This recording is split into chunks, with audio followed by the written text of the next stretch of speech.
Hey everyone, and welcome back for another deep dive. You ready to get into it? Always up for a good deep dive, especially when it comes to a place as vibrant as Nigerian Twitter. You got that right. It's like the pulse of the nation right there. And let me tell you, things are buzzing over there.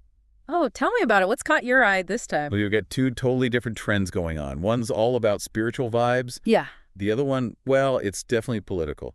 that's Nigerian Twitter for you. A fascinating mix of faith and current affairs. You can say that again. Okay, so first up, the hashtag that's absolutely everywhere, hashtag Hallelujah Challenge. Ah, yes, the midnight praise and worship phenomenon. Right, imagine this. It's midnight in Nigeria, and instead of scrolling through memes, people are online for this massive virtual praise session. And it's all led by the incredibly talented Nathaniel Bassey, a real force in gospel music. Now, what I find super interesting is how this whole thing really taps into that human need for connection, especially in a world where it's not always easy to get together in person. That's such a good point. It's like this digital revival in a way, offering a space for shared faith and upliftment regardless of where you are. And over 13,000 tweets about it can't be wrong, can they? Yeah. What really gets me, though, is how open people are being, sharing their stories, their struggles, their moments of hope. Absolutely. It's that raw honesty that's so powerful. I saw one tweet where someone described the hashtag Hallelujah Challenge as their anchor during a really rough week. The music, the prayers, the sense of community, it's like finding comfort in a digital embrace. It's amazing, right? And you know what else is really cool about it? What's that? It's not limited to just one specific religion. Hmm. It's about finding something positive, something hopeful, whatever your background is. You're right. It really speaks to that universal need for something bigger than ourselves, something that connects us all. It's really something, isn't it, that power of shared experience, even when it's happening online? Yeah. But you know what's got me thinking? What's that? The other big conversation blowing up Nigerian Twitter right now, it's like the complete opposite of this whole spiritual vibe. We're talking about Libya. Ah, yes, a nation that's certainly seen its share of turmoil in recent times. You can say that again. Political instability, security issues, humanitarian crises. Hmm. It's a lot. It certainly is. And yet it's interesting how Nigerian Twitter has really zeroed in on this. Yeah. With over 100,000 tweets, it seems to have struck a chord. Right, because we know Libya's been dealing with these challenges for a while. So why is it trending specifically on Nigerian Twitter right now? What's the connection? I think it speaks to a growing awareness that events in one part of the world, especially within Africa, don't happen in isolation. Yeah. Nigerians are recognizing this interconnectedness. They see what's happening in Libya not as a distant issue, but as a shared concern. So it's about understanding that potential ripple effect closer to home. Precisely.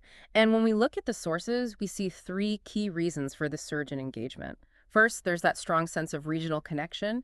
Nigeria sees itself as part of a larger African community, so when another nation is facing difficulties, it resonates deeply. It's that whole idea of we're all in this together, even if geographically they're miles apart.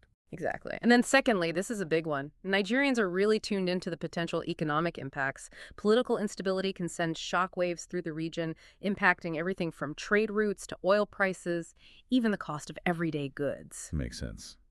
Economic uncertainty, that's something that hits close to home for everyone. And in this case, it can have very real consequences. So what's the third reason driving this engagement? Well, the third reason highlights something I find incredibly admirable. It's that spirit of compassion and activism. Nigerians have this incredible history of showing solidarity with other nations during times of crisis, and this situation is no different. They're using their voices to advocate for peace, to raise awareness, and even to explore potential solutions. And you see it playing out in real time on Twitter. People aren't just passively reading headlines, they're sharing news updates, debating solutions, expressing their support for Libyan people. It's proactive engagement on a massive scale. It's quite remarkable, actually, how Twitter, this platform that's often associated with fleeting trends, becomes a space for processing these complex geopolitical issues, for fostering empathy, and perhaps even for influencing change. It really makes you think, doesn't it, how a platform like Twitter can bring those conversations to the forefront. It does. And it speaks to our innate desire to connect, to make sense of the world around us, even when faced with incredibly complex situations. And you know what's really got me reflecting on all this is the contrast we've uncovered. Oh, absolutely. Yeah. On one hand, you have this deeply personal expression of faith and resilience with the hashtag Hallelujah Challenge. Exactly. And then on the other hand, you have this very real, very tangible crisis unfolding in Libya with all its political and humanitarian implications. It makes you wonder, doesn't it, if there's a thread connecting these seemingly disparate events? Yeah, like, are they really that different, or are they both tapping into some fundamental aspect of the human experience? You hit the nail on the head. I think at their core, both of these trends speak to a shared human experience. A longing for peace, a search for meaning and connection in a world that can often feel overwhelming. It's like we're wired to seek solace and strength, whether it's through a midnight worship session online or by engaging with global events that resonate with our sense of empathy and justice. Precisely. And the fact that these conversations are happening side by side, fueled by the interconnected nature of our digital world, well, it reveals something truly profound about us as humans. So what you're saying is it's not about choosing one or the other. We're not just spiritual beings or political animals. We're a complex mix of both. Exactly. And recognizing that duality, embracing the idea that we can find solace in faith while also grappling with global issues, that's where the real growth and understanding lie. It's about acknowledging those complexities, those contradictions, and finding ways to navigate them with empathy, with awareness, and with a willingness to connect the dots. Beautifully put.